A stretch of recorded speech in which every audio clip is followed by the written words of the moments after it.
Assalamualaikum Sobat Beriman, selamat datang di channel Monteza. Pada video kali ini, kita akan membahas sebuah kisah yang luar biasa tentang seorang wanita yang berani menantang Allah Subhanahu wa Ta'ala dan akhirnya wanita itu merasakan akibatnya. Sebuah tindakan yang tidak baik untuk dicontoh. Sebelum kita mulai, mari kita bersama-sama bersolawat kepada Nabi Muhammad Sallallahu Alaihi Wasallam. Ketikkan solawat di kolom komentar. Semoga dengan itu keberkahan senantiasa dilimpahkan kepada kita semua. Jangan lupa untuk like video ini, subscribe channel kami, dan tonton sampai habis ya, biar kalian gak gagal paham tentang kisah luar biasa ini. Tanpa berlama-lama lagi, langsung saja kita simak videonya.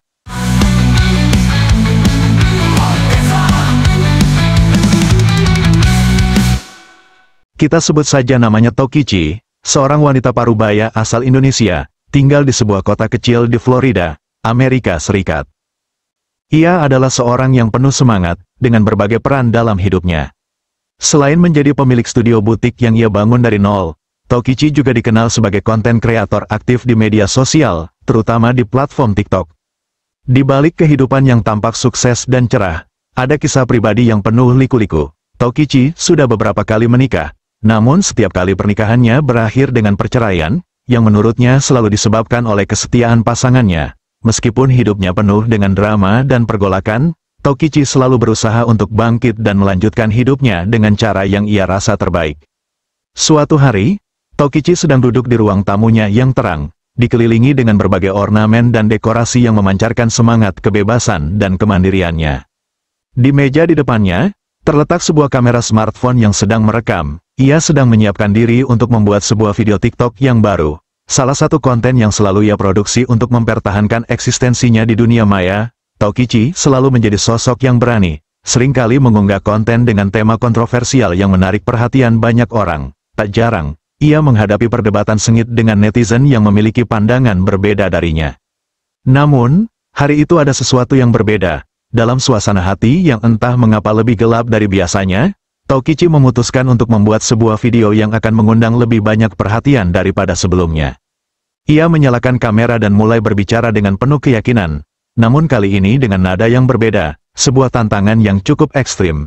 Dengan ekspresi serius, ia berkata, Allah Subhanahu wa Ta'ala yang katanya adalah Tuhan kalian yang Maha Kuasa. Saya tantang kamu, Allah Subhanahu wa Ta'ala, kalau bisa, hancurkan hidup Dewi Bulan dalam waktu 1 bulan. Kata-kata itu keluar dari mulutnya dengan penuh provokasi, sebuah tantangan langsung kepada kekuatan yang lebih besar dari yang bisa dipahami oleh banyak orang. Tokichi tidak merasa takut atau ragu. Baginya, ini adalah cara untuk menunjukkan kekuatan dan keberanian dalam menghadapi kehidupan yang penuh ketidakadilan. Ia tidak berpikir panjang tentang dampak yang mungkin ditimbulkan dari kata-katanya, atau bagaimana dunia luar akan merespon. Ia hanya tahu bahwa ini adalah cara untuk membuat dirinya didengar di tengah lautan suara yang ada di dunia digital. Tak lama setelah video itu diposting, dampaknya luar biasa cepat. Seperti api yang menyebar dalam hutan kering, video Tokichi langsung menjadi viral. Ribuan komentar membanjiri unggahannya, mulai dari cemoohan, kecaman, hingga seruan untuk menghentikan segala bentuk penghinaan terhadap agama dan keyakinan orang lain. Banyak yang terkejut dan marah, menganggap bahwa apa yang ia lakukan adalah sebuah bentuk penghinaan yang sangat mendalam terhadap keyakinan agama Islam. Sebagian merasa tersinggung, sementara yang lainnya merasa khawatir akan konsekuensi yang mungkin ia hadapi akibat perbuatannya. Tokichi, yang biasanya tidak terlalu peduli dengan komentar-komentar negatif, kali ini merasa ada sesuatu yang berbeda. Beberapa komentar menyebutnya murtad, dan mengutuk pertanyaan-pertanyaan yang ia buat. Sementara ada pula yang memberikan peringatan keras tentang akibat dari menghina Tuhan dan Nabi dalam ajaran Islam. Tidak sedikit juga yang menasihatinya untuk meminta maaf dan meralat ucapannya.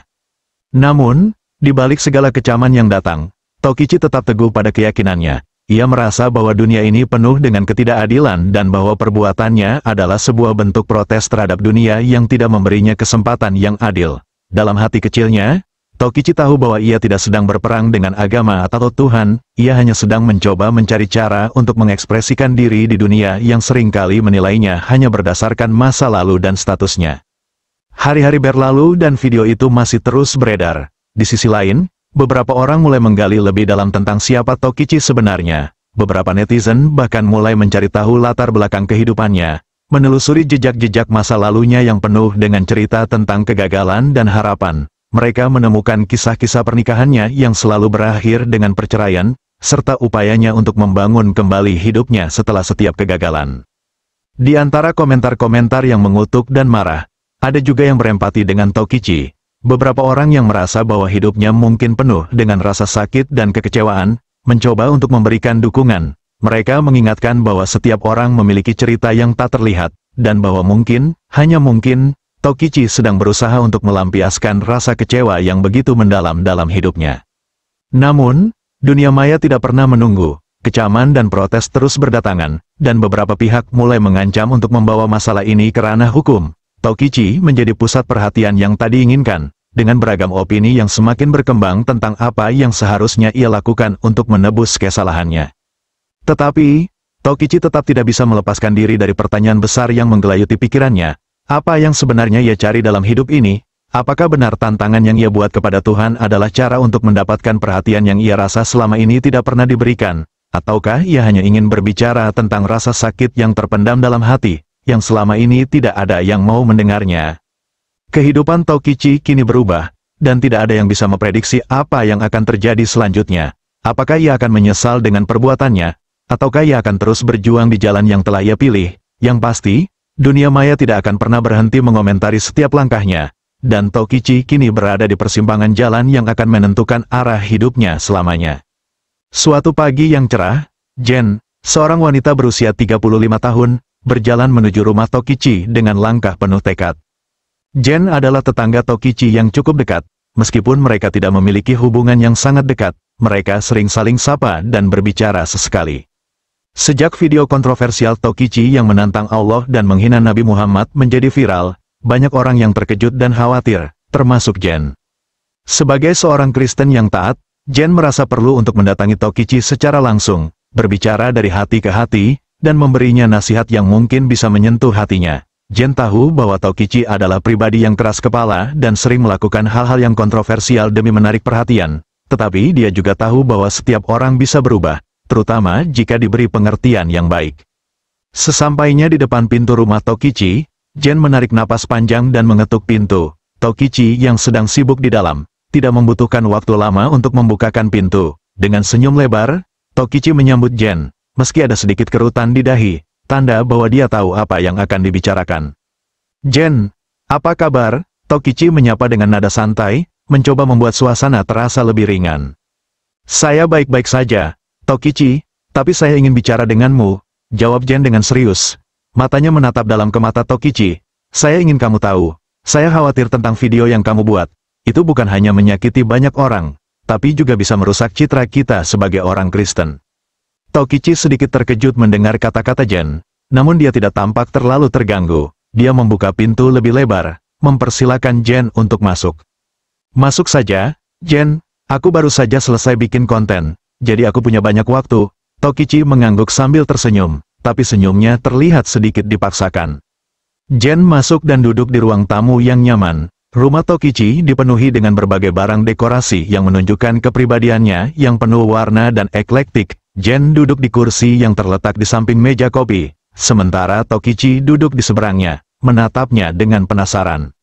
Saya tahu kamu pasti sudah tahu, kan, tentang video itu, tentang apa yang kamu katakan tentang Allah dan Nabi Muhammad, tanya Jen, membuka pembicaraan. Tokichi mengangguk perlahan, masih dengan ekspresi yang agak datar. Ya, saya tahu video itu viral, banyak yang marah, banyak juga yang menyuruh saya minta maaf. Tapi saya tidak akan mundur, Jen, saya ingin membuktikan sesuatu. Jen menghela napas dalam, berusaha meredam emosinya agar bisa berbicara dengan tenang. Tokichi, saya paham kalau kamu merasa kecewa dan marah terhadap banyak hal dalam hidupmu. Tapi, kamu tahu, dalam agama kita, agama Kristen, kita diajarkan untuk mengasihi dan mengampuni. Itu bukan jalan yang benar. Menantang Tuhan seperti itu. Tokichi memiringkan kepalanya, tampak berpikir sejenak sebelum berkata, kamu tahu, Jen, aku merasa Tuhan itu tidak adil. Hidupku penuh dengan kegagalan. Aku sudah berusaha sekuat tenaga, tapi semuanya selalu gagal. Aku ingin Tuhan tahu, kalau aku bisa tantang dia, mungkin dia akan sadar dan mengubah hidupku. Jen menatap Tokichi dengan penuh perhatian, mencoba mencari cara untuk membantunya melihat sisi lain dari masalah yang ada. Tokichi, saya mengerti kalau hidupmu tidak mudah, tapi merusak hubunganmu dengan Tuhan tidak akan menyelesaikan masalahmu. Justru, itu akan membuat kamu semakin jauh dari kedamaian. Kamu perlu tahu bahwa segala hal dalam hidup ini punya maksud, dan kita harus percaya bahwa Tuhan punya rencana yang lebih besar untuk kita. Jika kita mengasihi Tuhan dan sesama, kita akan menemukan kedamaian sejati. Tokichi tertawa pelan, namun tawanya terdengar lebih pahit. Kedamaian? Dengan apa yang sudah terjadi dalam hidupku, kedamaian itu hanya ada di dalam cerita-cerita agama. Tapi kenyataannya, hidup ini keras. Jen, aku merasa sudah diberi ujian yang tak ada habisnya. Aku ingin menunjukkan kepada dunia bahwa Tuhan yang kalian sembah itu tidak lebih dari ilusi. Jen merasa hatinya berat mendengar kata-kata Tokichi. Tokichi, saya tahu kamu merasa terluka dan kecewa, tapi kamu harus ingat bahwa menghina Tuhan dan agama lain bukanlah solusi. Dalam iman Kristen, kita belajar untuk mengasihi sesama, bahkan mereka yang berbeda. Mengapa kita tidak bisa memilih untuk memaafkan dan mencari solusi yang lebih baik, daripada terus menambah kebencian dalam hati? Namun, Tokichi tidak terlihat terpengaruh. Ia menatap Jen dengan tatapan yang sulit untuk dibaca, seolah mempertanyakan apakah kata-kata itu benar-benar datang dari hati. Tapi, itu tidak akan membuat hidupku lebih baik. Jen, mungkin kalian semua bisa hidup dalam kenyamanan agama kalian, tapi aku merasa seperti terus terperangkap dalam penderitaan. Ini satu-satunya cara aku untuk bisa merasa bebas, untuk menantang dan memperjuangkan sesuatu yang lebih besar dari yang aku bisa pahami. Jen merasa cemas, tapi ia tidak menyerah begitu saja. Dia berusaha untuk menyampaikan keyakinannya lebih dalam, meskipun hati kecilnya merasa semakin berat.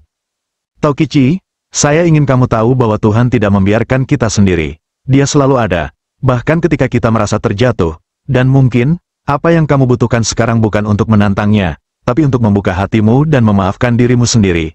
Cobalah untuk melihat hidup dari sisi yang lebih positif. Mungkin kamu bisa mencoba untuk melihat hal-hal kecil yang memberi kebahagiaan, daripada terus fokus pada rasa sakit. Tokichi hanya diam, tidak berkata apa-apa. Mata mereka saling bertemu dalam keheningan yang panjang, seperti dua dunia yang tak bisa saling mengerti. Beberapa detik kemudian, Tokichi berdiri dan berjalan ke arah jendela. Dia melihat keluar, merenung dalam keluar rumah, seolah mencari jawaban yang tak kunjung datang. Akhirnya, Jen tahu bahwa tidak ada lagi yang bisa ia katakan. Tokichi sudah mengambil keputusan, dan tampaknya ia tidak ingin mendengarkan nasihat lebih lanjut. Dengan berat hati, Jen berdiri dan berkata, saya harap suatu saat kamu bisa melihat hal-hal yang saya katakan. Tokichi, saya hanya ingin kamu bahagia dan damai. Terima kasih, Jen, jawab Tokichi, suaranya pelan dan tidak begitu antusias. Tapi aku tetap pada pendirianku. Jen keluar dari rumah Tokichi dengan perasaan campur aduk. Di satu sisi, dia merasa kasihan dengan Tokichi, seorang wanita yang terus-menerus terjebak dalam rasa sakit dan kebencian. Namun, di sisi lain, dia tahu bahwa perubahan hanya bisa datang jika Tokichi benar-benar ingin berubah. Jen berjalan pulang dengan langkah berat. Pikirannya dipenuhi oleh rasa khawatir tentang masa depan Tokichi. Namun, dia juga menyadari bahwa hanya Tuhan yang tahu apa yang terbaik untuk Tokichi, dan bahwa doa mungkin adalah satu-satunya hal yang bisa dia lakukan sekarang. Beberapa bulan setelah percakapan yang tak membuahkan hasil dengan Jen, kehidupan Tokichi tampaknya berbalik drastis. Pada awalnya, ia tetap menjalani hidupnya dengan semangat yang sama, terus mengunggah konten-konten kontroversial yang memancing perhatian. Namun, tak lama setelah video itu viral, kondisi tubuhnya mulai menunjukkan tanda-tanda yang tak biasa. Ia mulai merasa lelah secara fisik, sering kali terbangun dengan perasaan sesak di dada dan batuk yang terus-menerus mengguncang tubuhnya. Awalnya, Tokichi tidak terlalu memperhatikan gejala-gejala tersebut, berpikir bahwa itu hanya masalah kesehatan yang biasa. Namun, semakin lama, batuknya semakin parah dan nafasnya terasa semakin sesak.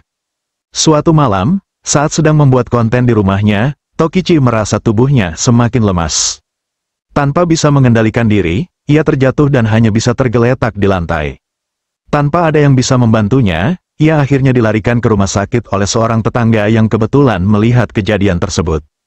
Setibanya di rumah sakit, dokter segera memeriksa kondisi Tokichi. Namun, meskipun telah melakukan serangkaian pemeriksaan dan tes, para dokter merasa kebingungan. Tidak ada satupun diagnosis yang bisa menjelaskan penyakit yang diderita Tokichi. Semua tes menunjukkan hasil yang aneh dan tidak biasa, dan penyakitnya tetap menjadi misteri. Tidak ada penjelasan medis yang bisa menggambarkan gejala-gejala yang dialami Tokichi. Hari demi hari berlalu, dan kondisi Tokichi semakin memburuk. berat badannya turun drastis, hingga tubuhnya tampak sangat kurus dan lemah. Rambutnya mulai rontok dengan sangat cepat, hingga tidak tersisa sehelai pun. Begitu banyak perubahan yang terjadi pada dirinya, hingga wajahnya tak lagi tampak seperti Tokichi yang dulu, seorang wanita yang selalu percaya diri dan penuh semangat. Kini, tubuhnya tampak seperti bayangan dari dirinya yang dulu, dan ia tak lagi bisa berbicara. 3 hari setelah dirawat, Tokichi terbaring lemah di ranjang rumah sakit. Setiap kali seseorang datang untuk menjenguknya, mereka segera merasakan bau busuk yang sangat menyengat yang keluar dari tubuh Tokichi, seolah-olah tubuhnya sedang membusuk. Bau itu begitu kuat hingga membuat orang-orang enggan untuk berlama-lama berada di ruangan itu. Hanya beberapa orang yang datang secara rutin. Namun semakin lama, mereka pun mulai menghindar. Tanpa kata, Tokichi hanya bisa menangis. Air matanya yang terus mengalir seakan menjadi satu-satunya cara ia bisa mengungkapkan penyesalan yang mendalam. Meskipun tidak ada satu kata pun yang keluar dari mulutnya. Kondisi tubuh Tokichi semakin memburuk dari hari ke hari. Ia tak bisa lagi menggerakkan tubuhnya, dan hanya bisa terbaring dalam keheningan yang memilukan. Selama berhari-hari, ia tidak bisa berbicara, hanya bisa menatap kosong ke langit-langit ruangan rumah sakit dengan tatapan yang hampa. Ia merasa sangat lemah, tak berdaya, dan bahkan sempat merasa kesepian, meskipun ada beberapa orang yang datang menjenguk. Namun, di luar rumah sakit, kabar tentang sakitnya Tokichi cepat menyebar. Berbagai media sosial dipenuhi dengan berita tentang kondisinya yang semakin kritis. Beberapa netizen yang dulu terlibat dalam perdebatan sengit dengan Tokichi, kini mulai menunjukkan reaksi yang berbeda. Ada yang merasa puas, ada yang merasa ini adalah balasan atas semua yang telah Tokichi katakan dalam video kontroversialnya. Mereka merasa bahwa Tokichi akhirnya mendapatkan apa yang seharusnya ia terima setelah menantang Tuhan dan menghina agama lain. Di berbagai forum, bahkan ada yang mencatat, ini adalah akibat dari menyombongkan diri menantang Tuhan, dan ada pula yang mengatakan bahwa ini adalah pembalasan, karena penghinaan yang dilakukan Tokichi terhadap keyakinan orang lain. Namun, tidak sedikit juga yang mulai merenung, dan bahkan beberapa orang yang sebelumnya tidak begitu memperhatikan agama mulai merasa tergugah. Melihat kondisi Tokichi yang begitu menyedihkan, mereka mulai berpikir, apakah ini benar-benar kehendak Tuhan? Beberapa orang yang melihat dan mendengar kabar tentangnya, mulai bertanya-tanya tentang makna hidup, tentang Tuhan, dan tentang hidup setelah mati. Mereka mulai menyadari betapa kecilnya mereka di hadapan kekuasaan Tuhan yang lebih besar. Ada pula yang merasa bahwa ini adalah tanda dari kebesaran Allah yang ingin menunjukkan bahwa tidak ada yang bisa menantangnya tanpa akibat. Beberapa orang yang dulunya tidak pernah peduli dengan agama Islam, kini merasa tergerak untuk mempelajari lebih dalam tentang Allah dan ajarannya. Beberapa di antaranya bahkan memutuskan untuk memasuki agama Islam, merasa bahwa mereka telah menemukan jalan yang lebih benar, yang lebih dekat dengan hakikat kehidupan. Mereka merasa bahwa melalui peristiwa ini, mereka diberi petunjuk untuk mencari kedamaian dalam hidup mereka, jauh dari rasa sombong dan kebencian. Sementara itu, di ruang rumah sakit yang sunyi, Tokichi hanya bisa merasakan penyesalan yang dalam. Ia teringat akan kata-kata yang pernah ia ucapkan dalam video viralnya, tantangan yang kini membuat hidupnya terpuruk. Ia merasa seolah-olah dunia ini telah berubah begitu cepat, dan ia tidak tahu bagaimana harus menghadapi kenyataan pahit ini. Meskipun tubuhnya tak lagi mampu berbicara, hatinya berbicara dalam diam. Ia merasa bahwa selama ini ia telah salah jalan, dan kini rasa sakit yang tak terlukiskan datang sebagai balasan dari segala tindakan yang pernah ia lakukan. Hari-hari berlalu, dan Tokichi semakin terpuruk dalam keheningan.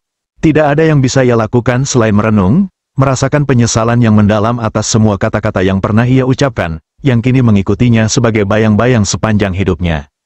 Ia tidak bisa lagi menantang Tuhan. Semua itu terasa sia-sia, dan kini ia hanya bisa berharap agar dalam kesendiriannya, ada kesempatan untuk mendapatkan pengampunan. Namun, waktunya semakin sempit. Keadaan yang semakin buruk membuat banyak orang kembali memikirkan bagaimana Tuhan bekerja, bagaimana takdir itu berjalan, dan bagaimana kita semua tidak bisa lari dari takdirnya. Dan begitulah, kehidupan Tokichi, yang dulunya penuh dengan tantangan dan keberanian, kini terperangkap dalam penyakit yang tak bisa dijelaskan oleh ilmu medis. Satu hal yang pasti, perjalanan hidupnya telah menjadi pelajaran bagi banyak orang tentang batas antara kebesaran manusia dan kekuasaan Tuhan. Tokichi, meski dalam kesakitannya, kini menjadi bagian dari kisah yang membangkitkan kesadaran banyak orang akan kebesaran yang lebih tinggi.